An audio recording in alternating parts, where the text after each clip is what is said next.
പറയുമ്പോൾ മറ്റൊരു ഭാഗത്ത് കുടഞ്ഞു കളയണമെന്ന് പറയുന്ന പദമാണ് വരുന്നത്. ഒരിടത്ത് യേശുവിന്റെ ശിഷ്യത്വത്തിലേക്ക് വരുവാനുള്ള ആഹ്വാനം കൊടുക്കുമ്പോൾ മറ്റൊരിടത്ത് തന്റെ ഇളയ സഹോദരൻ തോളിൽ വെച്ച നുകത്തെ കുടഞ്ഞു കളയുവാൻ ഒരു അവസരം വരുമ്പോൾ അത് പാഴാക്കി കളയരുത്, നീ അതിനെ കുടഞ്ഞു കളഞ്ഞ് വിമുക്തനാകണം എന്ന വാക്കുകൾ ഇവിടെ ഇസഹാക്ക് മൂത്ത മകനോടുള്ള ബന്ധത്തിൽ ഉദ്ധരിക്കുകയാണ്. ഇത് അല്പസമയം നമ്മൾ ഈ രണ്ട് വേദഭാഗങ്ങളെയും ക്രോഡീകരിച്ചുകൊണ്ട് നമ്മൾ പഠിക്കാൻ പോകുന്നത് നുകം എന്ന് പറയുന്ന ആധികാരികമായ ആ ശബ്ദത്തെ, ആ പദത്തെ നമ്മൾ വിശകലനം ചെയ്യാനായിട്ട് നമ്മൾ ശ്രമിക്കുകയാണ്. ഞാൻ പറഞ്ഞില്ലേ, യോക്ക് എന്ന് പറയുന്ന പദം രണ്ട് മൃഗങ്ങളെ ഒരുമിപ്പിക്കാൻ കൊണ്ടുവരുന്ന ഒരു പ്രത്യേക വസ്തുവാണ് ഈ നുകം എന്ന് പറയുന്നത്. നുകം ഏൽക്കുക എന്ന് പറഞ്ഞാൽ ഒരുവന്റെ കൺട്രോളിൽ വരിക എന്നാണ് അതിന്റെ യഥാർത്ഥ ലളിതമായ അർത്ഥം. ആരുടെ മേലൊരു നുകം വെക്കുന്നുവോ ആ നുകം വയ്ക്കപ്പെട്ടവൻ നുകം വെച്ചവന്റെ അധീനതയിലേക്ക് വരികയാണ്, അല്ലെങ്കിൽ അവന്റെ നിയന്ത്രണത്തിലേക്ക് അവൻ വരുവാനിട വരികയാണ്.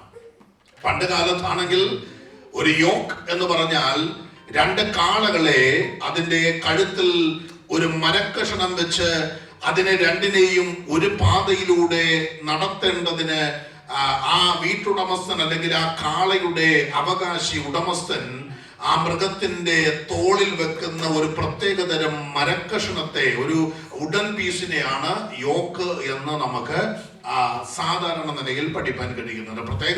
മറ്റൊരു പ്രത്യേകത എന്ന് പറയുന്നത്, യോക്ക് ഒരു മൃഗത്തിന്റെ മുകളിൽ വെച്ചാൽ അതിന് മറ്റൊരു ചിന്ത നമുക്ക് കാണുവാൻ കഴിയുന്നത്, അതിന്റെ നിലം ആ ഉടമസ്ഥൻ ഒരുക്കിയിരിക്കുന്ന, വിത്ത് വിതയ്ക്കുവാൻ ഒരുക്കപ്പെട്ടിരിക്കുന്ന ആ നിലത്തെ ഉഴുവാനായിട്ട് ആ മൃഗത്തെ ഉപയോഗിക്കേണ്ടതിനാണ് ആ മൃഗത്തിന്റെ കഴുത്തിൽ ഈ യോക്ക് കൊണ്ടുപോയി വെക്കുന്നത് എന്നുള്ളത് നമുക്ക് എല്ലാവർക്കും അറിയാം. നമ്മളെല്ലാം കേരള പശ്ചാത്തലത്തിൽ നിന്ന് വന്നിട്ടുള്ളവരാകിയാൽ നമുക്ക് ആ നിലയിൽ നമ്മൾ നമ്മുടെ സ്വന്തം സ്ഥലത്ത് ആ ശുശ്രൂഷകൾ ചെയ്തില്ലെങ്കിലും ആ യോക്ക് കഴുത്തിൽ വെച്ച് കാള ഉഴുന്നതായി നമ്മൾ നേരിട്ടോ അല്ലെങ്കിൽ മറ്റ് വിവിധ മാധ്യമങ്ങളിലൂടെയോ ഒക്കെ നമുക്ക് കാണുവാനുള്ള നിരവധി സാധ്യതകൾ ഉള്ളതായ ഒരു പട്ടണത്തിൽ നിന്ന്, സ്റ്റേറ്റിൽ നിന്നാണ് നാം വന്നത് എന്നുള്ളത് ഈ സന്ദേശം അല്പം വേഗത്തിൽ നിങ്ങളുടെ മുന്നിൽ പ്രസ്താവിക്കുവാൻ അത് എന്നെ ഇന്ന് രാത്രിയിൽ വൈകിയ സമയം എളുപ്പമാക്കി തീർക്കുകയാണ്. അധ്വാനിക്കുന്നവരും ഭാരം ചുമക്കുന്നവരുമായുള്ളവർ, നിങ്ങൾ എന്റെ അടുക്കൽ വന്നാൽ ഞാൻ നിങ്ങളെ ആശ്വസിപ്പിക്കാം എന്ന് പറഞ്ഞിട്ട് അടുത്ത പദം പറയുന്നു, എന്റെ നുഖമേൽപ്പിൻ എന്നാണ്. എന്റെ നുഖമേൽപ്പിൻ, കർത്താവിന്റെ മുഖം ഏൽക്കുവാനായിട്ടുള്ള ആഹ്വാനം.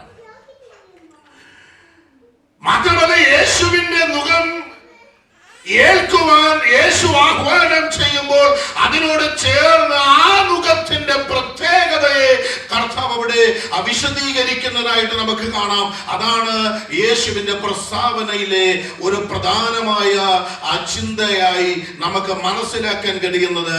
അതാണ് 30-ാമത്തെ വേദഭാഗത്തിൽ നമ്മൾ വായിച്ചത്. എന്റെ മുഖം എങ്ങനെയുള്ളതാണ്? മൃദുവാണ്. കണ്ടോ, എന്റെ മുഖം എങ്ങനെയാണ്?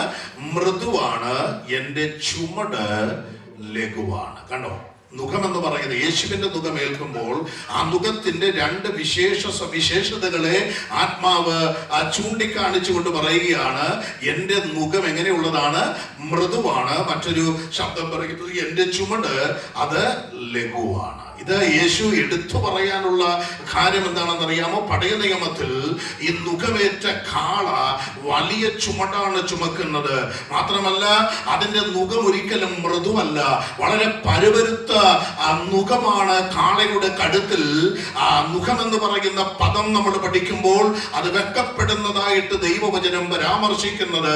ആ ചരിത്രങ്ങളൊക്കെ പഴയ നിയമത്തിലെ ഇതര വേദഭാഗങ്ങൾ കൊണ്ട് നമുക്ക് മനസ്സിലാക്കാൻ കഴിയുമ്പോൾ ആ പശ്ചാത്തലത്തെ, നുകത്തിന്റെ ആഘാതത്തെ, ആ പരുവരുത്ത ആ നുകത്തിന്റെ പ്രത്യേകതകളെ തിരിച്ചറിഞ്ഞുകൊണ്ട് യേശുവിന്റെ നുകമേൽക്കുവാൻ ആഹ്വാനം ചെയ്യുമ്പോൾ കർത്താവ് ഈ രണ്ട് പദങ്ങൾ പറഞ്ഞിട്ടാണ് പറയുന്നത്.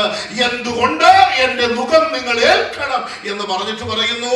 എന്റെ നുകത്തിന് മറ്റൊരു പ്രത്യേകതയുണ്ട്. കഴിഞ്ഞ കാലങ്ങളിൽ പല മൃഗത്തെയും അവരുടെ അധികാര പരിധിയിൽ കൊണ്ടുവരുവാൻ നുകം വെച്ച് ആ കാളകളെ അവരവരുടെ സ്ഥലങ്ങളിൽ ഉഴുവാൻ ഉപയോഗിക്കുമായിരുന്നുവെന്നാൽ എന്റെ നുകത്തിന്റെ പ്രത്യേകത എന്നുള്ളത്, എന്റെ നുകം ഒട്ടും പരുവരുത്തതല്ല, എന്റെ നുകം മൃദുവാണ്. കണ്ടോ?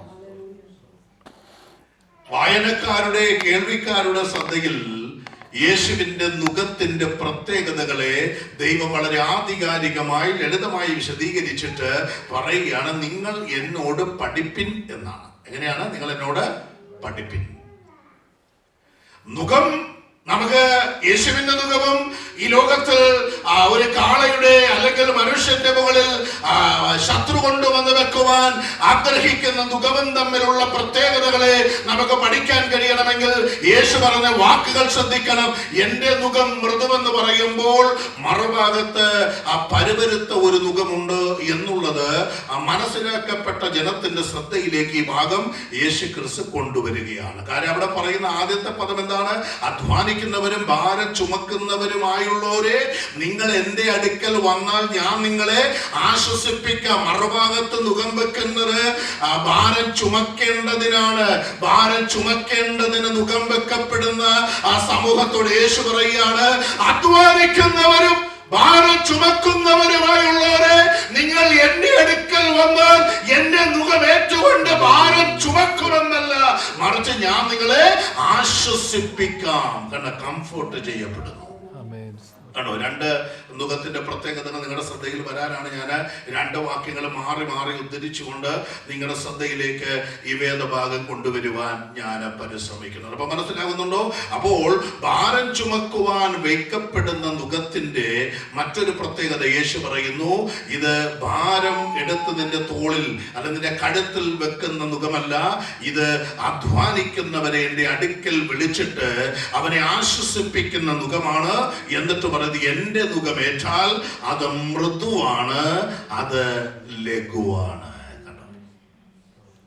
അപ്പോൾ നാം ഈ വചനം ആഴത്തിൽ ഗ്രഹിക്കുമ്പോഴാണ് ഈ വചനത്തിന്റെ യഥാർത്ഥ ആത്മീക ചിന്തകൾ നമുക്ക് മനസ്സിലാകുകയുള്ളൂ. പലപ്പോഴും നമ്മൾ ദൈവവചനം വായിക്കുന്നെങ്കിലും അത് അതതിന്റെ നിലയിൽ പഠിക്കാത്തത് കൊണ്ട് പലപ്പോഴും ദൈവവചനത്തിൽ നിന്ന് നാം പലരും അന്യപ്പെടുകയാണ്. നമ്മൾ പലപ്പോഴും സന്തോഷിപ്പിച്ച വാക്യങ്ങളൊക്കെ പറഞ്ഞ് നമ്മൾ പലപ്പോഴും ഇരിക്കുന്നെങ്കിലും അതിന്റെ യഥാർത്ഥ ആത്മീക ചിന്തകൾ നമ്മുടെ ഹൃദയത്തിൽ സ്ട്രൈക്ക് ചെയ്യാത്തത് കൊണ്ട് നമുക്ക് വാക്യങ്ങൾ ബൈ ഹാർട്ട് ചെയ്യുവാൻ നമുക്ക് എളുപ്പമാണെങ്കിലും വായിക്കുന്ന, പറയുന്ന, പഠിക്കുന്ന, അല്ലെങ്കിൽ സങ്കീർത്തനത്തിൽ എന്നെ സന്തോഷിപ്പിച്ചൊരു വാക്യം വായിക്കാം എന്നൊക്കെ പറയുന്ന വേദഭാഗ്യങ്ങൾ വളരെ കുറച്ച് മാത്രമേ നമ്മളിൽ സ്വാധീനം ചെലുത്തുന്നുള്ളൂ. നമ്മളെ വ്യത്യസ്തരാക്കി തീർക്കുവാൻ, നമ്മളെ പണിയുവാൻ, നമ്മളെ മോൾഡ് ചെയ്യുവാൻ, നമ്മളെ ഗ്രൂം ചെയ്യുവാൻ ദൈവവചനത്തെ നാം അനുവദിക്കാത്തത് കൊണ്ട് പലപ്പോഴും നമ്മുടെ ജീവിതത്തിൽ വലിയ വലിയ പരാജയങ്ങളിലേക്ക് നമ്മുടെ ആത്മീക ജീവിതം വഴുതി വീഴുകയാണ്. ശ്രദ്ധിക്കണം. അപ്പോൾ യേശുവിനോട് അപ്പൻ പറയുകയാണ്, ഒരിക്കൽ നിന്റെ നുകം നിനക്ക് കുടഞ്ഞു കളയുവാൻ ഒരു അവസരം ലഭിക്കും. അപ്പോൾ നിന്റെ നുകം നീ എന്ത് ചെയ്യണം? കുടഞ്ഞു കളയണം എന്നാണ് അപ്പൻ മൂത്ത മകനോട് പറയുന്നത്. എന്ന് പറഞ്ഞാൽ ഈ നുകം നിന്റെ ഇളയ സഹോദരൻ നിന്റെ തോളിൽ വെച്ചാലും ഈ നുകം എന്നേക്കുമല്ല, ശാശ്വതമായ നുകമല്ല. ചില നാളുകൾ കഴിയുമ്പോൾ നുകം മാറ്റിക്കളയുവാൻ, നുകം കുടഞ്ഞു കളയുവാൻ, ഈ നുകത്തിന്റെ ആ ശക്തിയിൽ നിന്ന് നിനക്ക് പുറത്തു വരുവാൻ നിനക്ക് സാധ്യത ലഭിക്കുമ്പോൾ നീ ഈ നുകത്തെ പിടിച്ചുകൊണ്ടിരിക്കരുത്. ഈ നുകത്തെ എന്ത് ചെയ്യണം? നീ കുടഞ്ഞു കളയണം. കണ്ടോ? എത്ര പേർക്ക് മനസ്സിലാകുന്നുണ്ട്? ബാക്കി സമയം പണ്ട് യേശുക്രിസ്തുവിനെ ഒരു ഉയർന്ന മലയുടെ മുകളിലേക്ക് പിശാച് കൂട്ടിക്കൊണ്ടുപോയി. നിങ്ങൾക്കറിയാം അല്ലേ? ക്ഷണനേരം കൊണ്ട് ലോകത്തിലെ എല്ലാ രാജ്യങ്ങളെയും അതിന്റെ മഹത്വത്തെയും കാണിച്ചു കൊടുത്തു. എന്നിട്ട് പിശാച് യേശുവിനോട് പറയുന്നൊരു കാര്യമുണ്ട്, എന്നെ വീണ് ഒന്ന് നമസ്കരിച്ചാൽ ഈ ലോകത്തിലെ എല്ലാ രാജ്യങ്ങളും അതിന്റെ മഹത്വം ഞാൻ നിനക്ക് തരാം. അല്ലേ? ഒരു പ്രാവശ്യം ഒന്ന് എന്നെ വീണ് നമസ്കരിച്ചാൽ ലോകത്തിലെ സകല രാജ്യങ്ങളെയും ക്ഷണനേരം കൊണ്ട് കാണിച്ചു കൊടുത്തിട്ട് പിശാച് യേശുവിനെ പ്രോമിസ് ചെയ്യുകയാണ്, എല്ലാ രാജ്യങ്ങളും അതിന്റെ മഹത്വം ഞാൻ നിനക്ക് തരാം, എന്നെ ഒന്ന് വീണ് നമസ്കരിച്ചാൽ മതി എന്നാണ്. കണ്ടോ, അവൾ ആരാധന എത്ര വിലയുള്ളതാണെന്ന് മനസ്സിലാകുന്നുണ്ടോ? ഒരു പ്രാവശ്യം വീണ് നമസ്കരിച്ചാൽ ഈ രാജ്യങ്ങളെ മുഴുവൻ, ഈ ലോകത്തിലുള്ള എല്ലാം എഴുതിത്തരാമെന്ന് പിശാച് പറയുമ്പോൾ ആരാധനയുടെ ശ്രേഷ്ഠത നിങ്ങൾക്ക് എത്ര പേർക്ക് മനസ്സിലാകുന്നുണ്ടോ? അപ്പോൾ നമുക്ക് ഒന്നോ രണ്ടോ പാട്ട് പാടി തീർക്കേണ്ടതല്ല ആരാധന. ആരാധന എന്നുള്ളത് ഈ ഭൂമിയിൽ വെച്ച് ഏറ്റവും വിലയുള്ള മഹത്വകരമായ ഒരു ശുശ്രൂഷയാണ് ആരാധന എന്നുള്ളത്. അതിന്റെ അർത്ഥം തിരിച്ചറിഞ്ഞ് ദൈവമക്കൾ പാടുമ്പോൾ അവരെ പരിശുദ്ധാത്മാവ് നിയന്ത്രിക്കും. അവർ കരങ്ങളടിക്കുമ്പോൾ പരിശുദ്ധാത്മാവ് അവരെ നിയന്ത്രിക്കും. അവരെ സ്തോത്രം ചെയ്യുമ്പോൾ അവരെ പരിശുദ്ധാത്മാവ് നിയന്ത്രിക്കും. അവരെ യാത്ര ചെയ്യുമ്പോൾ അവരെ പരിശുദ്ധാത്മാവിനെ നയിക്കപ്പെടുന്നവരാകും. കാരണം എന്താണ്? ആരാധന എന്നുള്ളത് അത് വില കുറഞ്ഞ ഒരു സംഭവമല്ല. ആരാധന മഹത്വകരമായ, ഏറ്റവും വിലയുള്ള, വിലമതിക്കാനാവാത്ത, ഏറ്റവും ശ്രേഷ്ഠകരമായ ഒരു ആത്മീയ അനുഭവമാണ് ആരാധന എന്നുള്ളത് എന്ന് ഇന്ന് പകൽ തിരിച്ചറിഞ്ഞാൽ എത്ര പേര് ആ വലതുകരം ഉയർത്തി കർത്താവിനോട് പറയും, ഈ ആരാധന വിലമതിക്കുവാൻ കഴിയാത്തതാണെങ്കിൽ ആരാധനയിൽ എന്നെ പ്രാർത്ഥനാപൂർവമായി ഇരുത്തേണമേ എന്നുള്ള നിഷ്പഷ്ടമായ പ്രാർത്ഥന നമ്മുടെ ഹൃദയത്തിൽ നിന്ന് ഉയരുവാൻ ഇടവരുമെന്ന് ദൈവത്തിന്റെ വചനം നമ്മളോട് സംസാരിക്കുന്നു. അപ്പോൾ ആരാധന വിലമതിക്കുവാൻ കഴിയാത്ത ഒന്നാണ്.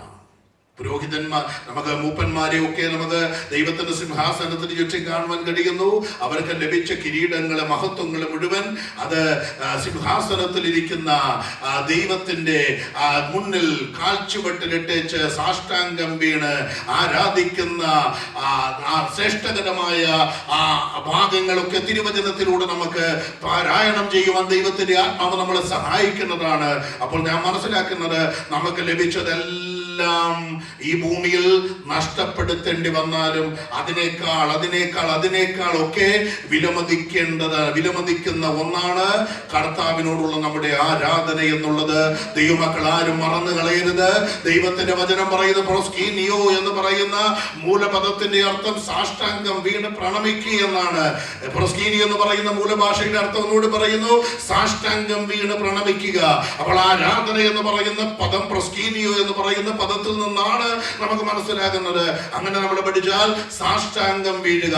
അത് തന്നെയാണ് പിശാച് യേശുവിനോട് പറഞ്ഞത്, എന്നെ ഒന്ന് വീണ് നമസ്കരിച്ചാൽ ലോകത്തിലെ മുഴുവൻ രാജ്യങ്ങളും ഞാൻ നിനക്ക് എഴുതി തരാം. അങ്ങനെയാണെങ്കിൽ ഇന്ന് പകൽ പറഞ്ഞേ, അല്പം കൊണ്ടോ അധികം കൊണ്ടൊക്കെ നന്മ ലഭിച്ച പ്രിയപ്പെട്ടവര് ഇന്ന് പകൽ ഇവിടെ ഈ സന്ദേശം ശ്രദ്ധിക്കുന്നുവെന്ന് എനിക്കറിയാം. നമ്മുടെ ഈ കയ്യിലുള്ള നന്മകൾ നാം ചവിട്ടുന്ന ഭൂമി പിളർന്ന് രണ്ടായി മാറി എന്ന് വന്നാലും ഒരിക്കലും മാറാത്ത ഒന്നുണ്ട്, അത് ദൈവത്തിന്റെ വചനമാണ്. ആ വചനം ഇന്ന് പകൽ നമ്മളോട് ഇടപെടുന്നത് ആകാശവും ഭൂമിയും ഒഴിഞ്ഞു പോയാലും ഒഴിഞ്ഞു പോകാത്ത, നഷ്ടപ്പെടാത്ത, ഒരിക്കലും ആർക്കും നഷ്ടപ്പെടുത്താൻ കഴിയാത്ത ഒന്നുണ്ട്, അത് ദൈവത്തിന്റെ വചനമാണ്. ആ വചനം പറയുന്നു, ദൈവത്തെ ആരാധിക്കുന്നത് ശ്രേഷ്ഠകരമായ ഒരു അനുഭവമാണ്. അങ്ങനെ മനസ്സിലാക്കിക്കൊണ്ടാണ് ഇന്ന് നിങ്ങൾ ഇവിടെ ഇരിക്കുന്നത്. ആരാധിക്കുന്നത് ഒരു ചെറിയ കാര്യമല്ല. ഇവിടെ നാം ആരാധനയ്ക്ക് ഇരിക്കുമ്പോൾ ഇവിടെ നടകൊള്ളുന്നത് ദൈവമാണ്. ദൈവത്തിന്റെ ആത്മാവാണ് ഇവിടെ അധിവസിക്കുന്നത്. ദൈവ ശബ്ദമാണ് നമ്മൾ കേട്ടുകൊണ്ടിരിക്കുന്നത്. ദൈവത്തിന്റെ ഇടപെടലുകളാണ് ഇവിടെ നടക്കുന്നത്. ദൈവത്തിന്റെ സ്പർശനമാണ് നമ്മൾ ഏൽക്കുന്നത്. ഇന്ന് പകൽ വന്നവരെല്ലാവരും മടങ്ങിപ്പോകുമ്പോൾ ഇങ്ങനെ പ്രാർത്ഥിക്കണം, കർത്താവേ നിന്റെ സ്പർശനം ഏറ്റിട്ട് എന്റെ ഭവനത്തിലേക്ക് മടക്കി അയക്കാവൂ എന്ന് പ്രാർത്ഥിപ്പാൻ നമ്മൾ തയ്യാറായാൽ ഞാൻ വിശ്വസിക്കുന്നു യേശുവിന്റെ കരം ഇന്ന് എന്നെ തൊടുവാനിടയാകും. അവന്റെ കരം എന്നെ തൊട്ടാൽ അത് അത്ഭുതകരമായ തൊടലായിരിക്കും. അതെന്റെ ജീവിതത്തിലെ ജീർണിച്ച, പരാജയപ്പെട്ട, അടഞ്ഞു കിടക്കുന്ന, ഒരിക്കലും പ്രയോജനപ്പെടില്ല എന്ന് പറയുന്ന മേഖലകളെ മുഴുവൻ മാറ്റിക്കളയുവാൻ, അതിൽ നിന്ന് എന്നെ വിടുവിക്കുവാൻ, വിമുക്തനാക്കുവാൻ കഴിയുന്ന കരമാണ് യേശുവിന്റെ കരം എന്നുള്ളത് നാം തിരിച്ചറിയണം. ശ്രദ്ധിക്കണേ. അപ്പോൾ പഴയ നിയമത്തിൽ മുഖം എന്നുള്ളത് ആര് നമ്മുടെ മേൽ മുഖം വെക്കുന്നു അവന്റെ അധികാര പരിധിയിലേക്ക് നമ്മളെ കൊണ്ടുവരികയാണ്. ശ്രദ്ധിക്കണം. ബൈബിളിൽ വിവിധ നിലകളിലാണ് മുഖങ്ങളെ കുറിച്ച് നമുക്ക് പഠിക്കാൻ കഴിയുന്നത്. അതില് ഒന്നാമത്തെ നുകമായിട്ട് നമുക്ക് കാണുവാൻ കഴിയുന്നത്, ബൈബിളിൽ അതിന് ആധികാരികമായ വേദഭാഗങ്ങളൊക്കെ ഉണ്ട്. ആദ്യമായി നമുക്ക് നുകം എന്ന് പറയുന്നത്, അല്ലെങ്കിൽ നുകം ഒരാളുടെ മേൽ, മനുഷ്യന്റെ മേൽ മനുഷ്യൻ നുകം വെച്ചു എന്നുള്ളത് പഠിക്കുവാൻ കഴിയുന്നത് മിസ്രയീം എന്ന നുകത്തെ കുറിച്ച് നാം പഠിക്കുമ്പോഴാണ്. എസെക്കിയേൽ പ്രവാചകന്റെ പുസ്തകം 30-ാം അധ്യായം 18-ാമത്തെ വേദഭാഗത്തിലാണ് മനുഷ്യന്റെ മേൽ ആദ്യമായി നുകം വെച്ച ചരിത്രം ബൈബിൾ രേഖപ്പെടുത്തുന്നത്. ശ്രദ്ധിക്കണമേ, പണ്ട് കാലത്ത് മൃഗങ്ങളുടെ മേലാണ് നുകം വെച്ചുകൊണ്ടിരുന്നത്. ഒരു മൃഗത്തിന്റെ മുകളിൽ നുകം വെച്ചാൽ ആ മൃഗത്തെ അവരുടെ ആ സ്ഥലത്ത് ഉഴുവാൻ ഉപയോഗിക്കുമായിരുന്നു. എന്നാൽ ആദ്യമായിട്ടാണ് മനുഷ്യന്റെ മേൽ നുകം വെച്ചതായിട്ട് നമുക്ക് കാണുവാൻ കഴിയുന്നത്. കാളയുടെ കഴുത്തിൽ വെക്കേണ്ട നുകം മനുഷ്യരുടെ കഴുത്തിൽ വെക്കപ്പെടുവാൻ സാധ്യതയായ ഒരു ചരിത്രം ബൈബിളിൽ രേഖപ്പെടുത്തിയിരിക്കുന്നത് മിസ്രയീം എന്ന നുകമാണ്. ആ വേദഭാഗം നോക്കിക്കേ, എസെക്കിയേൽ പ്രവാചകന്റെ പുസ്തകം 30:18. വേഗത്തിൽ വായിച്ചു. 30:18.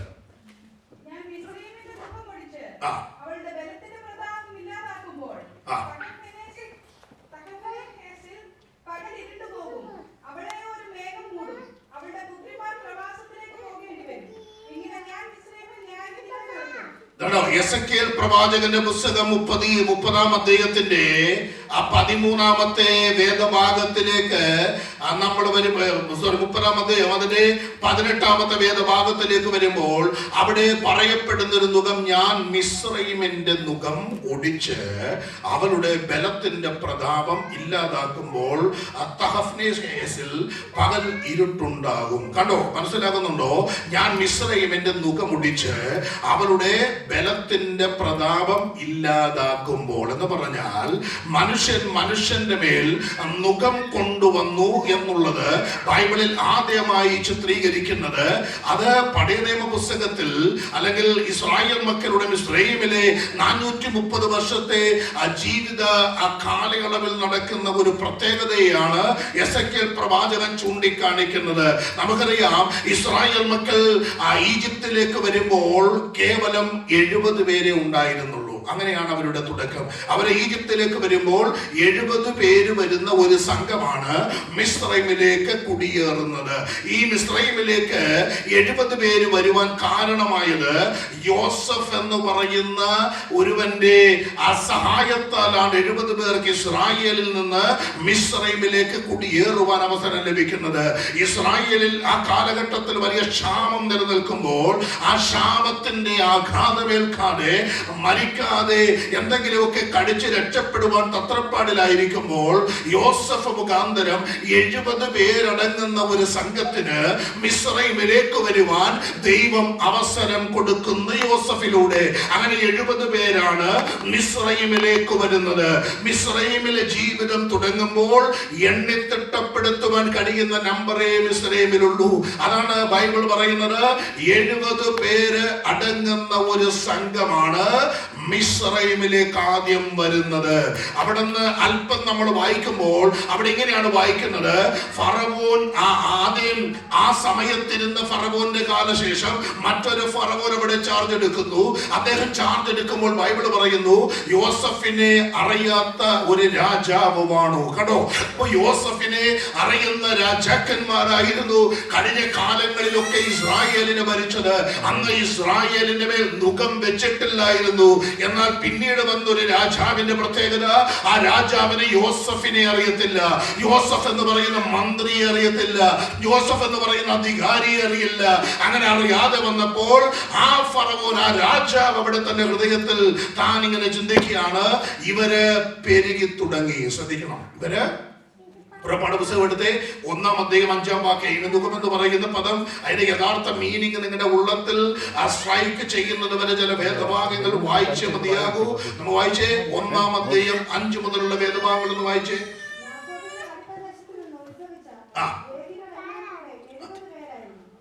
എല്ലാവരോടും എത്ര പേരുണ്ട്? 70 പേർ ആയിരുന്നു. അടുത്ത വേദഭാഗം കൂടി.